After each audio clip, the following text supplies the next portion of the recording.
Hello and welcome. If you're looking for a royal roundup, you're in the right place. So pop the kettle on, come and join us. This is The Royalty on TalkTV. I'm Sarah Hewson.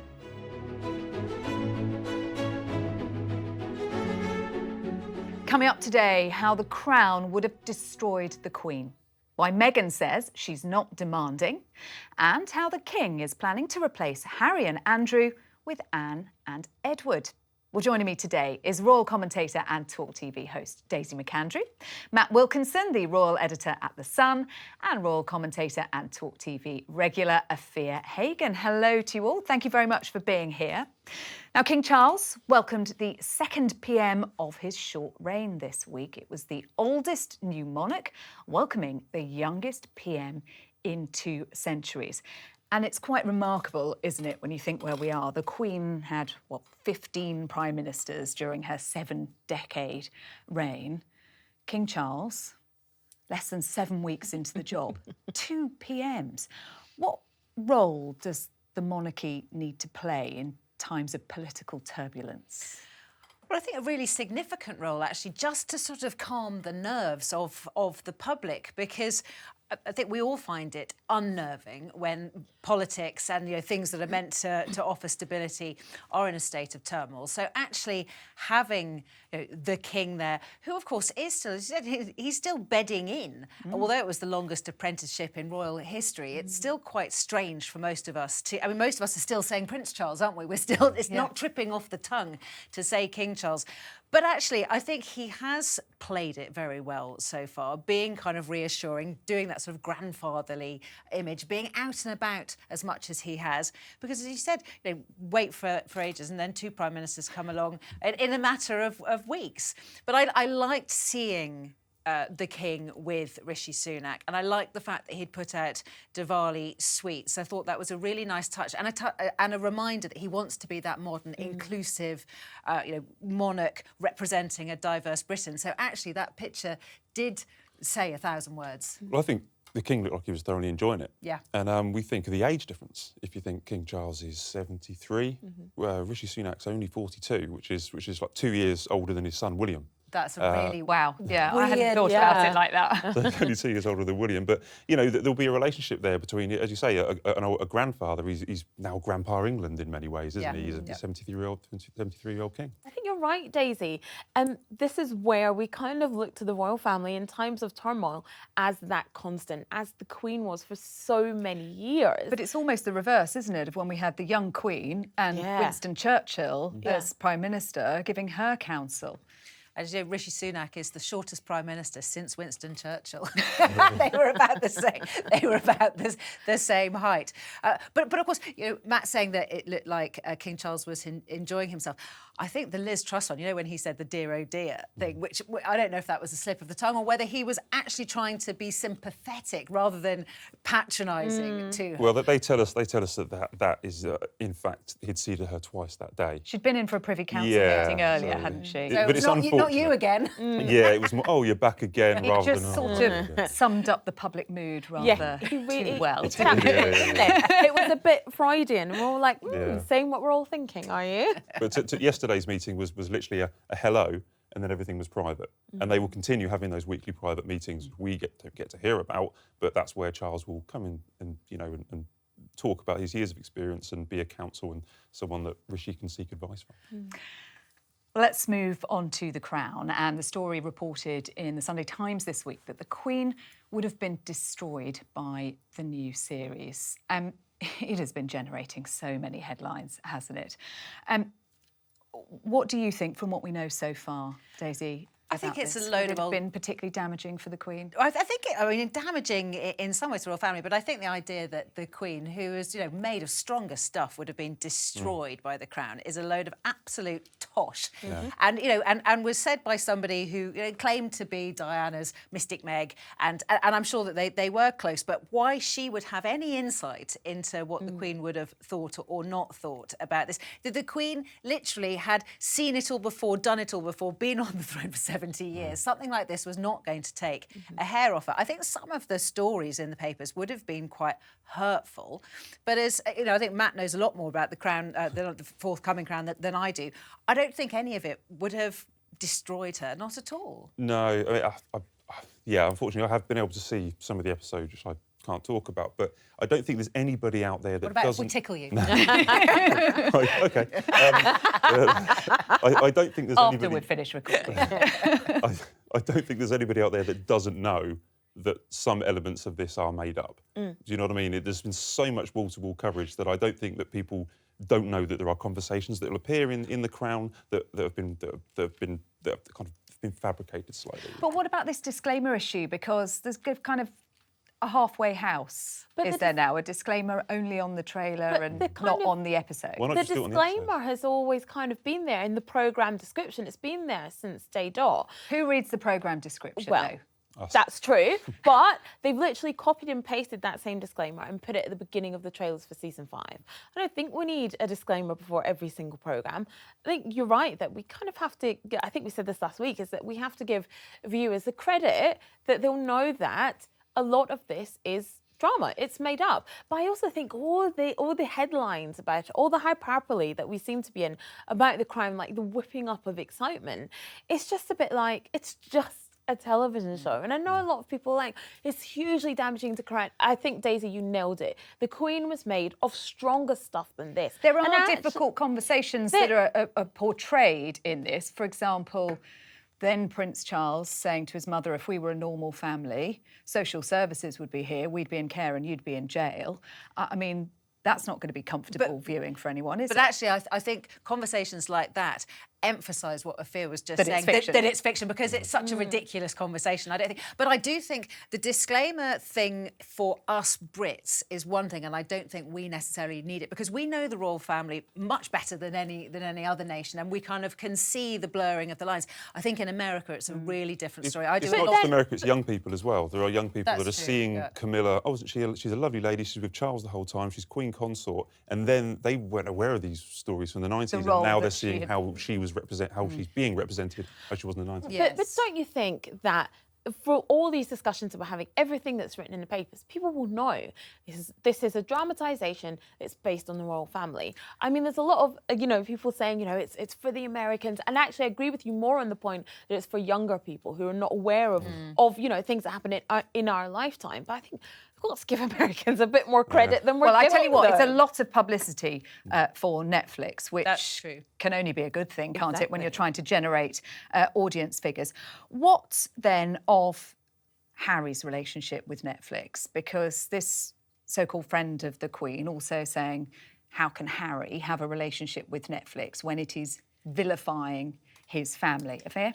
Look, at the end of the day, if Harry and Meghan were not working, we're not doing any deals, we're sitting at home and just, being them, people would be saying that they were lazy and they weren't making any money. They've chosen to be creatives, they've chosen to work with Spotify, chosen to work with Netflix. I think saying that Netflix are vilifying his family is a bit strong. We don't know what's happening with their documentary, we're hearing it might be December. We're hearing that it might be next year. Netflix at some points we're saying not at all. So I think Harry and Meghan, when it comes to this sort of thing, cannot do right for doing wrong. I think saying they can't that say Netflix, anything, can they? Once they've been signed a contract and paid. I mean, they can't come out against Netflix. They haven't actually brought anything major out yet either. So you do wonder what's actually going on behind the scenes if none of these big projects have actually come out so far. Now, Prince Andrew and Prince Harry's roles in being allowed to stand in for King Charles for official duties have been challenged in the House of Lords this week. Matt, what can you tell us about this? What's happened? Well, the nerdy response is that, yes, there's been a House of Lords debate where the issue of the Regency Act has come up, and in that it talks about who can step in for the monarch when the monarch is either ill, unwell or abroad. Councillors of State. Councillors of State, they're called them. So it's currently the Queen Consort and then the 4 eldest or the 4 senior adults, which currently is William, Harry, Andrew and Beatrice. And obviously, we don't particularly want a situation where Harry, who's away in America, being called to carry out a role for the king, or Andrew, who's obviously been disgraced, to come in and fulfil a role for the king. So there is talk, or there is hope, that maybe Andrew and Edward could be brought in to fulfil these roles, to make 6 councillors of state rather than 4. So I'm just imagining Anne and Edward. Sorry, Anne and Edward, yeah. So I'm imagining the king having a desk like this with lots of buttons and maybe there's one that says activate Princess Anne. You know, you just get Princess I'd be Anne back into activating the role. Princess Yes, Anne every me day too. if I was a monarch. Yeah, Absolutely. But this has been such a mess for so long. Ever since Philip died, this has been a mess because he was, well, in fact, once he retired from, from public life, he was no longer a councillor of state because the monarch's spouse is automatically a councillor of state. And then, as Matt said, the 4 next in line to the throne. So, nerds like us, we've been banging on about this for years. Yeah, not how can you have months. one who's left the country and one who's left public life representing the monarch? Because we saw it in action, didn't we, at the state opening of Parliament? We had Charles and William standing in. I think this is really bad form that this hasn't been sorted out before because it's important. What it seems to me is that they're trying to find a softly elegant way around this. So you don't axe Andrew and Harry officially from the councillors of state, but you just expand the list and you don't use them. Am I reading that right? Harry would be absolutely devastated if he was taken off this role. So I don't think they want to antagonise him anymore. So it is a softer way to get Anne and Edward, who are capable and can do this. And I think people would want them to. And actually, Catherine should be a councillor of state. She's going to be one eventually anyway when she's, when William's king. So there's no reason why she couldn't do it. I think, unfortunately, the archaic system that Because it's run, she cannot. Yeah, it needs to be the bloodline adults. Not until she becomes Not until then the Queen Consort. Yes, that's all I'm saying. Again, if they're changing the rules, change them. Well, we have been hearing this week that Prince William will be taking an active role in his father's coronation. Prince Philip took this role on for the Queen's coronation. What can we expect from William? Not just an active role in the planning of it, but also during the ceremony as well. Yeah, well, the thing with William and Charles at the moment is since Harry's left, William's been playing a much more active role with Charles. They're much, much closer. So it's logical that William is there by his father's side, and also he's the heir. This is his role. He will be involved in the planning. He'll be involved in making it more modern. He's a young man. He will have certain inputs into how it can look nicer and be more modern. I'm quite looking forward to his role, actually. Yeah, and I've been saying for years that I thought that Charles's reign and the type of king that he would be very much with William to one side, that Charles would be like a chairman and William would be like a CEO, of a business, and that he would have a real executive role. And also that goes 2 ways. One, William is in the prime of his life, should be sort of working very hard. Charles is in his 70s, but also William's so much more popular that he can sprinkle some of that stardust just by standing next shoulder to shoulder with his father, who I think will and gain for those who from have that. questions about an older monarch, who are also showing the longevity and the succession planning. But what about Harry and the coronation? Does he have any role? Does he even come? We don't know anything about that. I mean, I think we can expect to see them there, but we shouldn't expect them to play a role. I think we should just expect them as guests, as family guests, as other members of the royal family will be, because like we said, they're not working royals. Obviously, we understand that King Charles will probably want to keep Harry on side, but I don't think we should expect them to play a role, partly because I think people will find it so controversial, and King Charles doesn't want that. He wants the focus of the day to be on himself and obviously Queen Camilla, and like we said, the Prince of Wales as well. So I think we can expect Harry and Meghan to be there, but to be there and attend as family. I mean, he's the king's son. Yeah, he'll be there in a family procession. He'll be there like he was at the funeral. There's bound to be another hoo-ha about uniforms and what. And where they sit. And where And who's holding hands with who. Yeah, we've already been told that the dress code for the coronation is going to be, not as stringent as it was 70 Jeans and years ago. t-shirts. Yeah, exactly. I hope Flip-flops not. and Is that what shorts. you're wearing? We will undoubtedly be. Will he be allowed to wear uniform? Who's going to be in ermine? All that sort of jazz.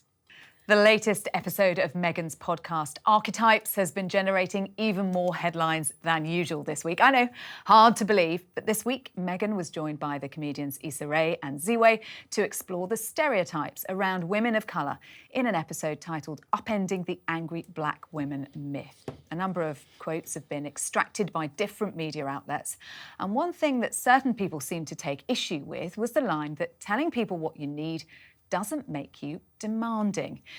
Is there a problem with this, or does she have a point, Daisy? I mean, I found it an engaging and interesting listen, and for somebody who is not a black woman, it was really interesting to hear those views. I think one of the problems with the language that Meghan uses is that it's not the kind of language that us Brits use. It's very California, it's very authentic. It's so authentic that it doesn't sound authentic, if you know what I mean. You know, it's over the top. So as I listened to it, I thought that's going to annoy certain people. You know, when she says things like, in my humble opinion, you think you don't sound humble at all about your opinions, but I thought it was an interesting listen. I mean, as a black woman listening to this episode, I related so much to the angry black woman trope. You know, it's something that I've been labelled with in my working life all the time.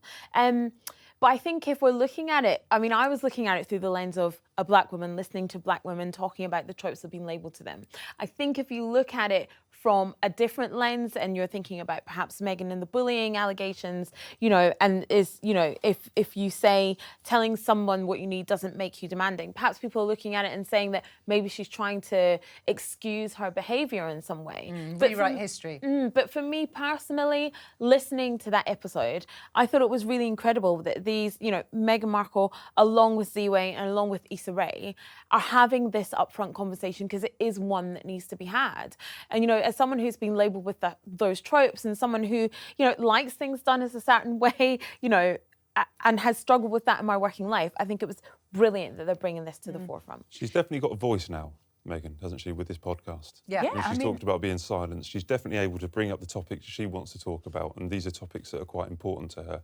And you know, it wasn't. The last few ones have been really interesting. You know, I found them quite interesting. But I did wonder whether she was hinting towards the allegations of her being a bully back in the UK. Whether it was a pointed remarks towards that. Being given the nickname Duchess difficult, the 5 a.m. emails, for example, that the staff, the Sussex Survivors Squad. I mean, she's denied all the allegations of bullying, but that the context with which this is being viewed here in the UK. What she's saying is you don't have to be labelled as demanding just because you've got standards and just because you're trying to be clear.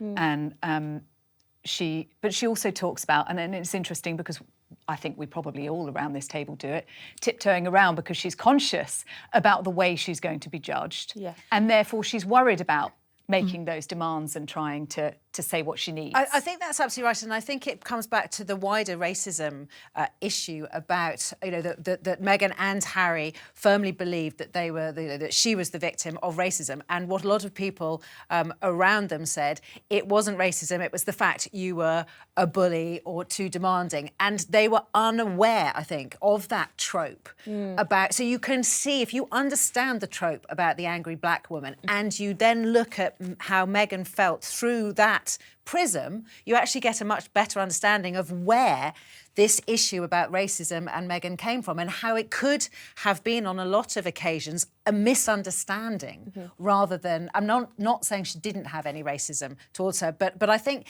actually this podcast explained quite a lot of what has come before through that prism. And what she explained in the podcast is there's so many preconceptions that people have about black women anyway, before we even open our mouths.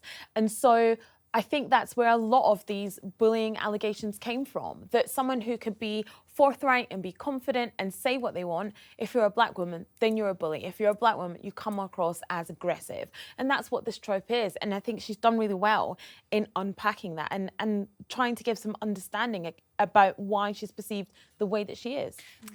And finally, as Mike Tindall prepares for his expected appearance on I'm a Celebrity, he has also appeared in a Domino's ad making reference to friends in high places. It gives us an insight maybe into the kind of side. I just the wish it slightly had been irreverent, Pizza cheeky Hut. side. Was it Pizza Hut or Pizza Express? Domino's. No, but I wish it had been where Andrew was reporting. Oh, Pizza yeah. Express. Pizza Express working. It would have been really funny if he'd done a Pizza Express advert. I think it's going to make me watch. I mean, I'm addicted to trashy reality TV anyway. It's my guilty secret, and this is going to make me watch I'm a Celeb even more, because I think he's going to be great. Podcast, and I'm not particularly into rugby because I find the banter between them entertaining and fun. I mean, he is going to be entertaining. I think he's going to be really, really good value on that show. I think we're definitely seeing more of him, more to that fun side of him. And I have to say, again, I really hope he drops some royal secrets in there. He's a big personality. Remember, he was on the front row